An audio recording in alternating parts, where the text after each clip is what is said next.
C'est l'heure du book haul du mois de décembre.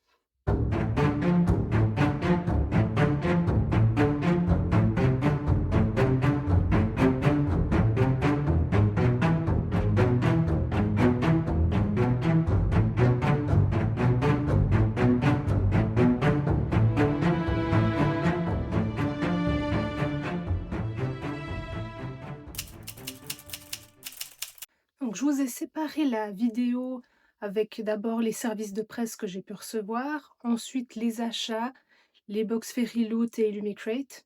Et qui dit mois de décembre, qui dit cadeau de Noël et cadeau d'anniversaire pour ma part. Et j'ai pas eu de livre cette année. Ceci est un message non subliminal à mes proches qui regardent cette vidéo.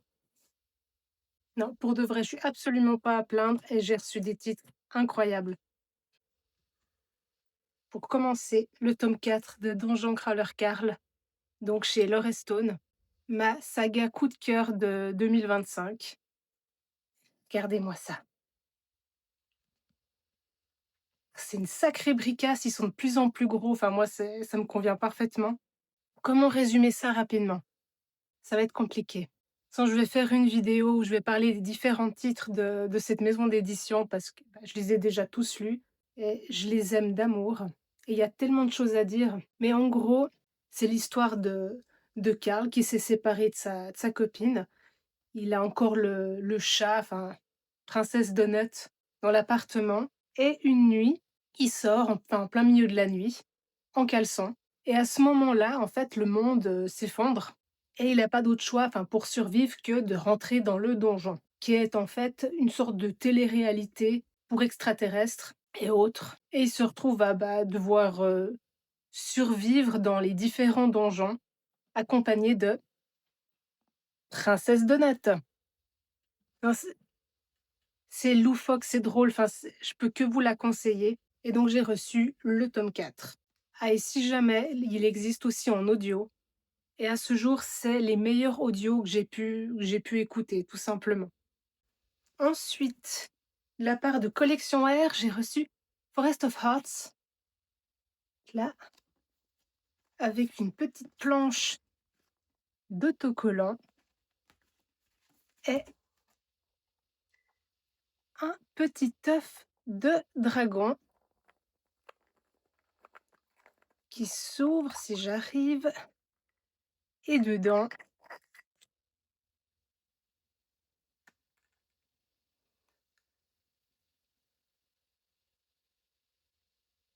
il y a un petit dragon. Donc on est sur une réécriture en fait de Blanche-Neige, où cette dernière a été maudite par sa mère, donc la méchante reine, et elle est exilée dans une forêt où il fait pas bon vivre. Et donc sa malédiction, elle doit tuer des personnes et manger leur cœur. Jusqu'ici tout va bien, sauf enfin, jusqu'au jour où elle tombe sur un chasseur qui pourrait très bien être le parfait allié au final. J'adore les réécritures de contes, surtout que celui-là, il a l'air un peu plus sombre, plus sanglant. Enfin, je me réjouis de vous en reparler très vite. Ensuite, de chez Naos, j'ai reçu Noires sont les âmes perdues d'Oriane Dardresse, qui est magnifique. Et avec, j'ai reçu un petit print et ainsi qu'un camé.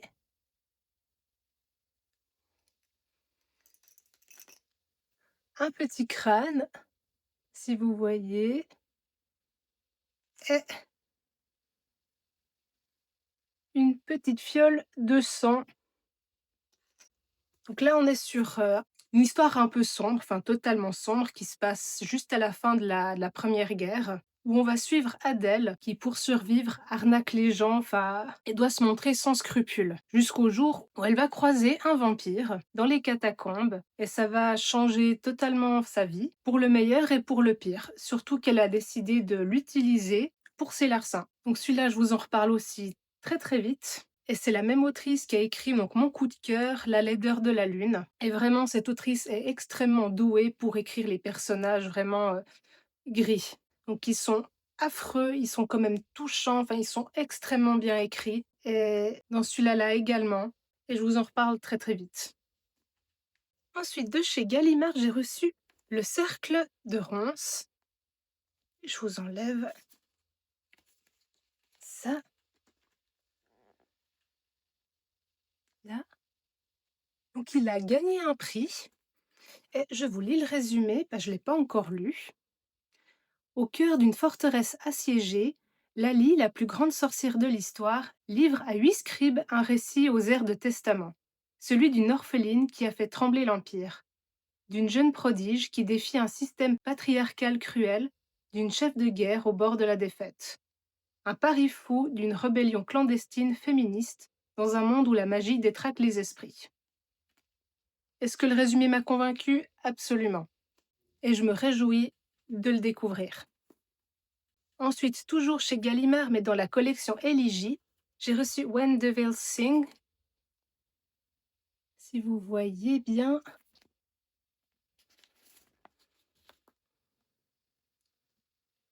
Donc là, on est sur un thriller horrifique. Et tout ce que je peux vous dire, c'est dans la veine de Stephen King, un thriller horrifique explorant les faces sombres des États-Unis. Est-ce qu'il m'en faut plus? Absolument pas. Surtout que cette année, j'ai vraiment envie de découvrir un peu plus de thrillers. Donc un genre que j'ai lu pendant très longtemps et que j'avais un peu mis de côté. Et de cette collection, pour l'instant, j'ai jamais été déçue. Ils envoient vraiment du lourd et j'ai très très hâte de voir ce que ça donne. Chez Pocket Jeunesse, j'ai reçu The Same Backward as Forward.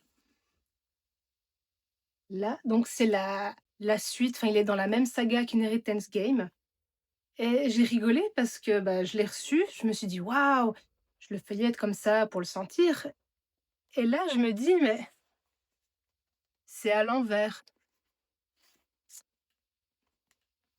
Parce qu'il peut se lire dans les deux sens.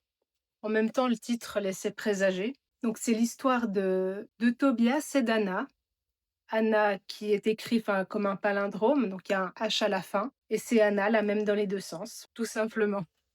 Donc, c'est une petite nouvelle, si je peux dire. On a deux points de vue. Donc, celui d'Anna et celui de Tobias sur le même événement. Et dedans, il y a des petits détails, surtout à la fin de chaque nouvelle, qui est le parfait prémisse en fait pour la suite de la saga principale en fait. Et je vous en reparle également très rapidement. Ensuite, chez Page Turner, chez Bayard, j'ai reçu Le Château des Maudits. La Four m'avait déjà vraiment fait tilt en fait en VO, sauf que j'avais pas craqué, donc quand j'ai vu qu'il était traduit en français, je me suis dit: parfait». Donc là, c'est l'histoire, comment elle s'appelle? D'Estella, et l'histoire commence en fait, dans un métro, et il y a un incident et elle est la seule survivante. Donc devenue, sous le feu des projecteurs, sa vie devient bien compliquée. Elle se fait même interner. Donc là, le sujet de la santé mentale est aussi bien présent. Et elle va quitter les États-Unis pour aller chez sa tante, la seule personne de sa famille qui reste, et habiter donc dans le château. On comprend très vite que le château est un endroit assez particulier dans ce village. C'est un peu le centre de tout. Là-bas, il n'y a pas une église au centre du village. Non, là, c'est le château. Donc, c'est vraiment une entité. Il y a plein de mystères autour de cet endroit-là, de sa famille, et elle va essayer de les découvrir. Là aussi, je vous en reparle très rapidement parce que j'ai beaucoup de choses à dire dessus. Toujours chez Bayard, Le Palais de Sang, qui est actuellement ma lecture en cours et j'aime énormément. Donc là, on est en Corée en 1758 et donc c'est la fille légitime d'un policier en fait qui se retrouve infirmière au palais. Donc elle a réussi à gravir un peu les échelons et en plein milieu de la nuit, elle est appelée auprès du prince, donc chose que normalement n'arrive pas, jamais. Elle doit prêter assistance au médecin, sauf que l'homme qu'elle doit assister n'est pas le prince. Donc elle comprend vite qu'en fait elle sert juste d'alibi, comme l'infirmière qui l'accompagne. Et là commencent toutes des intrigues de cour. Surtout qu'à ce moment-là, des meurtres affreux se passent au village. Donc plusieurs meurtres, dont celui du mentor en fait de notre jeune femme. Et elle décide d'enquêter. Pour l'instant, j'aime énormément. La plume est magnifique. Et j'ai vraiment hâte parce que pour l'instant, j'ai l'impression de me faire mener en bateau. Ensuite, chez Bookmark, dans la collection Lost Kingdom, J'ai reçu Les ailes dorées, donc magnifique. À la fin, on a une carte ainsi que des illustrations en couleur. Enfin, il y en a plusieurs.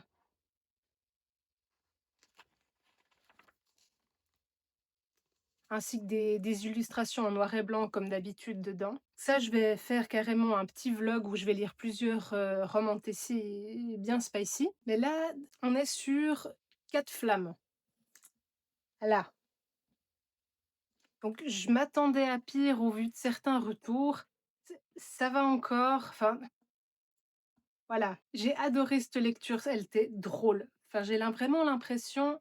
Enfin, je l'ai prise un peu comme une sorte de parodie, en fait, de là où l'autrice, en fait, a mis tous les éléments qu'elle aime, vraiment tout, pour faire le roman, en fait, un peu parfait, kitschouille, drôle. Là, on va suivre, je sais plus son prénom, mais elle, qui travaille dans une bibliothèque un peu particulière. Elle adore son travail, enfin, limite ça lui fait chier de rentrer chez elle le soir. Enfin, elle aime cette bibliothèque, elle adore les livres, enfin, voilà, le cliché parfait. Et un soir, elle entend une voix quand, elle range les derniers livres avant de sortir et elle est un peu intriguée, enfin, voilà, elle pensait un peu son imagination, enfin pas son problème, elle a fait son job, elle part. Et plus tard dans la nuit, elle reçoit un appel, enfin, d'une voix mystérieuse pour lui dire que il manque un ouvrage. Donc elle a la merveilleuse idée de s'y rendre. Donc déjà qu'à savoir, à la base, elle était en soirée, elle était un peu alcoolisée, juste un petit peu. Et elle va à la bibliothèque pour essayer de trouver l'ouvrage manquant. Sauf que là, elle tombe sur un mystérieux monsieur, vous voyez un peu le genre grand, beau, enfin un mystérieux monsieur, et qui la prend avec lui, enfin, qui l'attire dans un portail. Donc voilà, une intrigue un peu simple, mais qui fonctionne. En tout cas, je vous en reparle très vite aussi, mais je peux que vous le conseiller si vous voulez une lecture drôle, légère et assez spicy. Ensuite, pour mes achats, j'ai pris Troubadour, prince et chevalier d'Isabelle Lesteplume. Je suis amoureuse de l'objet livre et j'ai reçu avec donc des petits cache-coins. Je trouve ça trop beau. C'est le premier ouvrage où j'ai ces petits angles. Et là, c'est une réécriture en fait, enfin c'est 4 contes d'amour et de magie.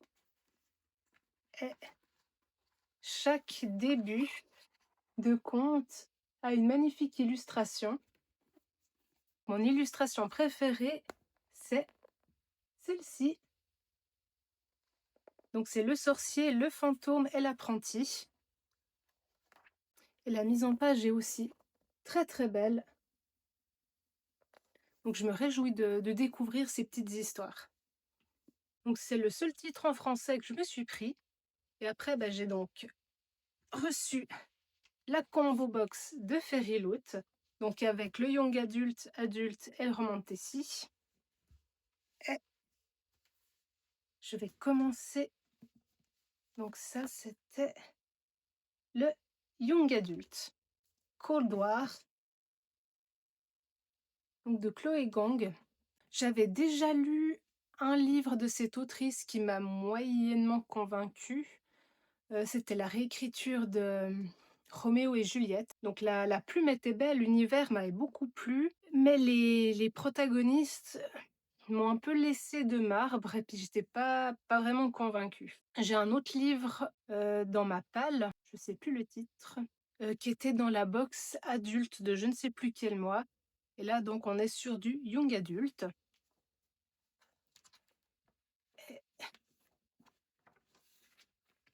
Donc la couverture, c'est celle-ci, l'original. Et donc sous la dust jacket, c'est comme ceci.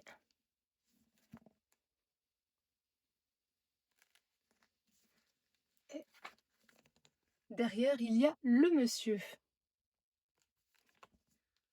Donc là, tout ce que je sais, c'est ce qui est écrit dans le résumé. Donc là, on est en pleine guerre froide de 2 puissantes nations, Medaluo et Atawa, si ça se dit comme ça. Et les orphelins qui vivent justement à Ottawa, en payent vraiment le prix de cette guerre et ils sont rôle une académie militaire et ils servent autant de soldats que d'espions.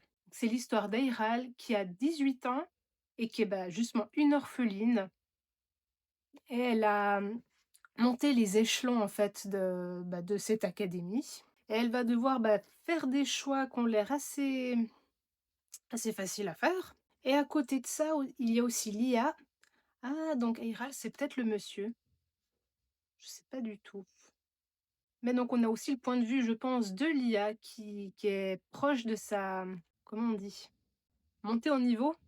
D'upgrade, la graduation. Bref, qui va monter d'un niveau au sein de l'académie et elle se retrouve du coup, à devoir faire équipe, si je comprends bien, avec sa némésis pour infiltrer Medalo.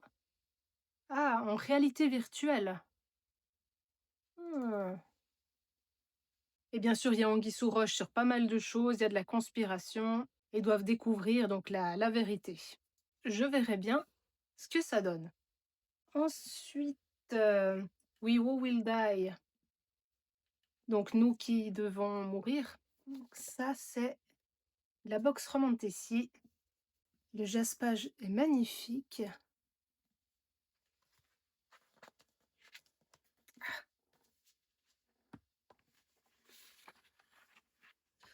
Donc,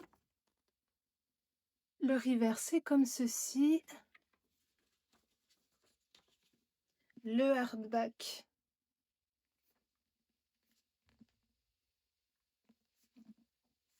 Et nous avons notre, je pense, futur couple.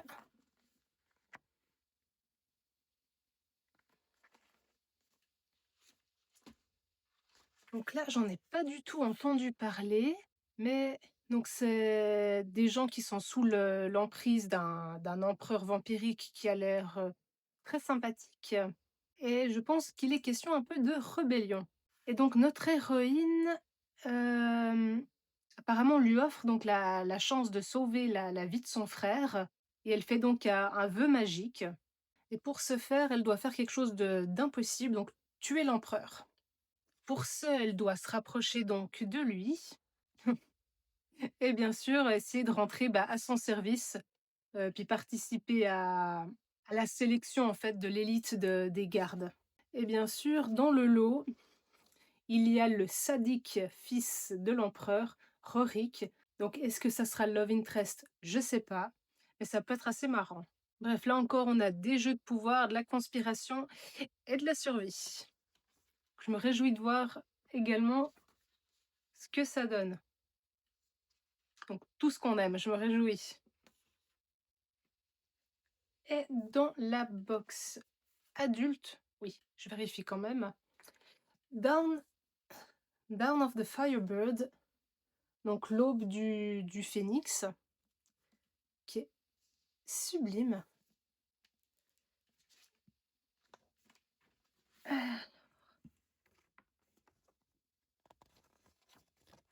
Donc le reverse est comme ceci. Je suis absolument fan du hardback.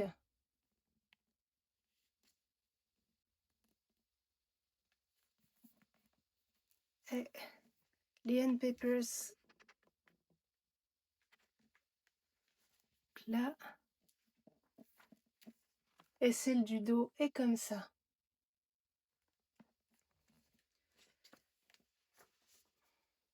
Donc c'est l'histoire de Camilla, donc c'est la fille, déshéritée ou bannie de l'empereur, qui est retournée vivre, une vie de nomade avec sa mère, jusqu'au moment où la vie paisible prend fin et cet élément tragique va faire en sorte qu'elle ait des pouvoirs et faire d'elle, et qu'au final, de outsider, elle devienne une arme qui bien sûr, va la faire rejoindre les rangs de son père. Elle va de nouveau être acceptée, bien sûr, c'est logique. Suite à ça, un des hommes se fait kidnapper par l'empire, rival Et Camilla donc, souhaite qu'une chose, c'est se venger et elle va cacher donc son identité et infiltrer la cour ennemie, même l'académie militaire.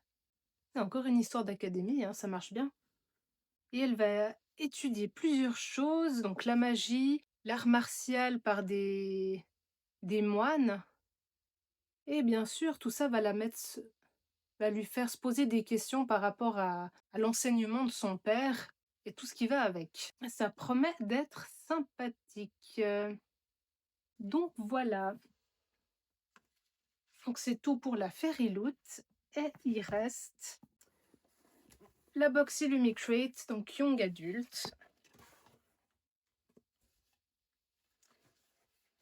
Alors, donc la box que j'ai avec les goodies. Et j'ai reçu donc une planche d'autocollant qui reprend tous les livres de 2025.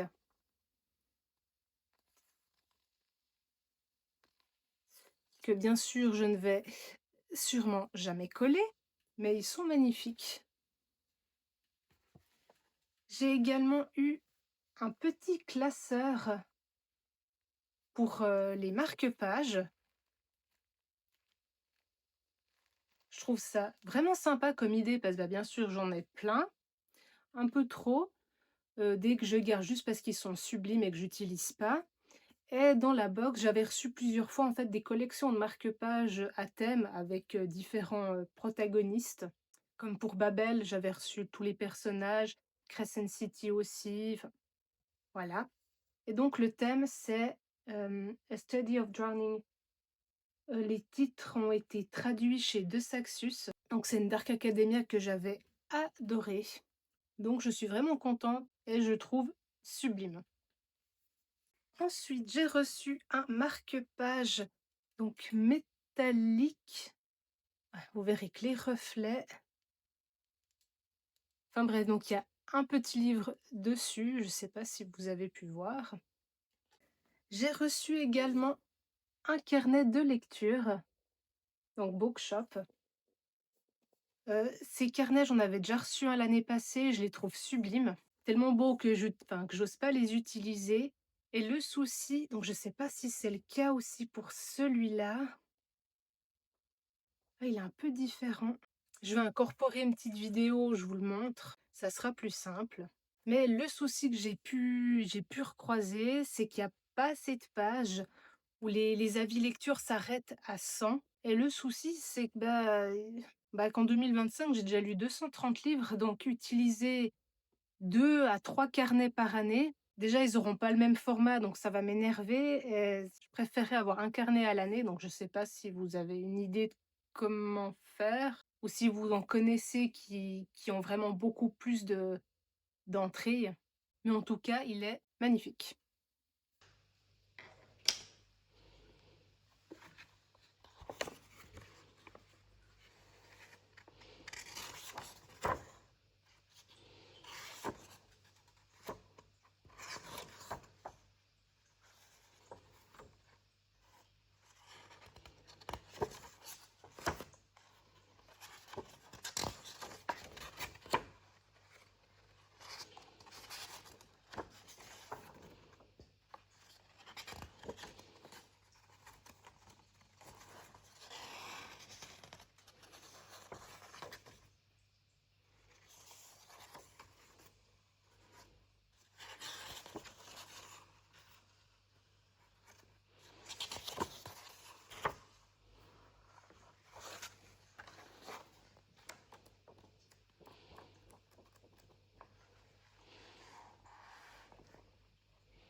pour le livre, c'est Bookshop Below.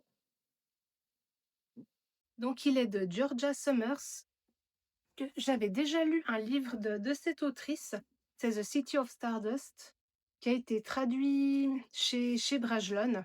Et l'autrice a du potentiel. J'avais adoré l'univers, mais les personnages, les choix qu'ils faisaient, c'était juste pas possible. Enfin, ça a vraiment gâché ma lecture, mais l'univers était très intéressant. Et du coup, je me réjouis de voir ce que ça donne en fait avec ce nouveau titre, que j'ai pris aussi en audio. Parce que dans mes résolutions, je voulais écouter plus de livres, enfin me mettre à l'audio en fait en VO. Et vu que j'ai aucune confiance en moi, je vais donc lire le livre et avoir en même temps l'audio pour m'habituer. Parce que tout dépend en fait l'accent aussi du narrateur, je vais plus ou moins comprendre. Et surtout, j'ai envie de me rassurer avec le support écrit.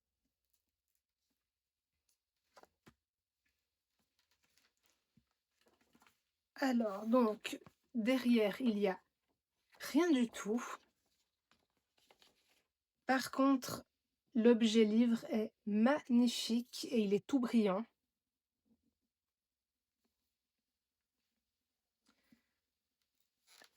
Alors, là,